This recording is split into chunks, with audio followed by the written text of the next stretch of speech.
travaille sur le bassin d'Antony, qui est au sud des Hauts-de-Seine. Et donc, en effet, mes missions sont d'accompagner les établissements dans leurs projets numériques, que ce soit des projets de tablettes, que ce soit des projets balado-diffusion, et l'ENT aussi est un projet numérique. On accompagne aussi l'établissement du coup sur le développement des usages de l'ENT. Vous faites ça depuis combien de temps? C'est ma deuxième année. En 2 ans, est-ce qu'on peut avoir un petit retour d'anecdotes ou de cas concrets? Parce que souvent on dit les enseignants par rapport au numérique, c'est un peu compliqué. Est-ce qu'il faut être volontaire? Qu'est-ce qu'on voit comme public dans ces formations? Alors on a tout type de public. On a des enseignants qui sont déjà à utiliser le numérique bien avant l'ENT, d'autres qui sont très réfractaires. Ils ne sont pas vraiment volontaires, c'est arrivé par le déploiement et l'ENT arrive, ils n'ont pas vraiment le choix. Certains sont très contents de le trouver, d'autres ont très peur de changer leurs habitudes. D'autres ne veulent pas entendre parler mais ils n'ont pas le choix et ils s'y mettent quand même. Et on arrive au bon an, mal an à avancer sur des usages. C'est très divers d'un établissement à l'autre et les usages peuvent être très variés. D'accord, donc quand même, le sens premier, c'est quand même l'accompagnement à l'ENT.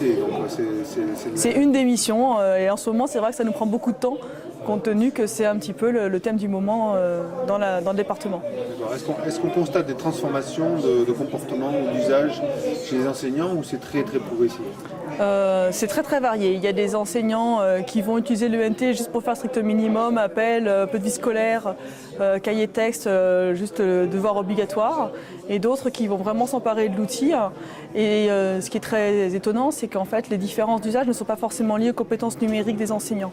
On va avoir des enseignants qui sont plutôt à l'aise avec le numérique mais qui vont utiliser l'ENT à minima, et des enseignants qui n'étaient pas du tout numériques et qui au contraire vont utiliser l'ENT pour faire du numérique à distance, on va dire, mais dans leur classe, faire un cours traditionnel. Mais aujourd'hui, ils ne pourraient plus travailler sans ENT. Un cas concret, par exemple Un cas concret, une enseignante qui ne savait pas allumer l'ordinateur, qui ne voulait pas remplir ses notes, ses bulletins, c'est toujours quelqu'un qui lui saisissait.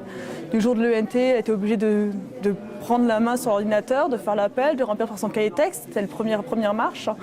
Et puis dedans, on a mis des ressources pédagogiques, on a mis des connecteurs vers des ressources en ligne. Et l'enseignant, vu qu'il est toujours un peu réfractaire au numérique, envoie les élèves voir des ressources en ligne à la maison. Et suite à cet visionnage à la maison, en classe, construit son cours en échangeant avec les élèves, en recueillant leurs sensations et construit son cours à partir des remarques des élèves. C'est un peu la classe inversée en fait. Elle fait la classe inversée tout en voulant pas trop utiliser le numérique avec les élèves parce que pas trop à l'aise. D'accord. Donc 2 ans, chaque année, vous voyez combien d'enseignants passent sous votre coupe? Ça va être très varié. Cette année, je suis passée, j'ai vu 5 établissements. L'année prochaine, il y en aura moins. Ça dépend un peu du rythme de déploiement. Là, sur la zone où je travaille, ils ont tous leur ENT maintenant. Ils ont tous eu leur stage de formation. Donc maintenant, ça va plus être de l'accompagnement ponctuel, des animations pour essayer de développer les usages plutôt pédagogiques. On va essayer de lâcher un petit peu la vie scolaire et de développer les usages pédagogiques. Alors que jusqu'à présent, c'était plutôt des formations de masse où tout le monde commençait et on formait les 50 enseignants de l'établissement à la chaîne, on va dire presque. Et c'est vrai que maintenant, on arrive dans une autre phase en fait où il va falloir développer les usages pédagogiques. D'accord. Est-ce que justement par rapport à cet objet-là, qui n'est pas que administratif, quelque part en fait la vie scolaire, c'était contraignant on va dire, il fallait le faire.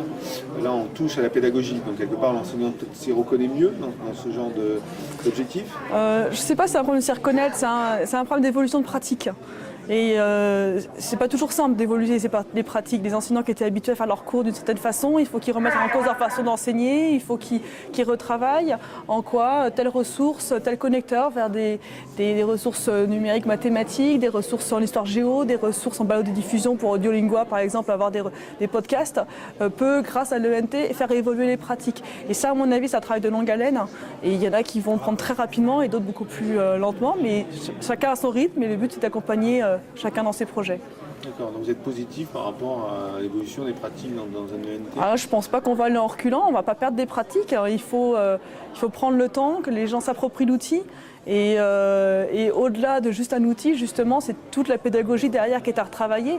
Et donc autant l'appel, c'est vraiment un outil, ça a été pris très vite, tout ce qui est vie scolaire, autant quand on touche aux pédagogies, je pense qu'il faudra plus de temps.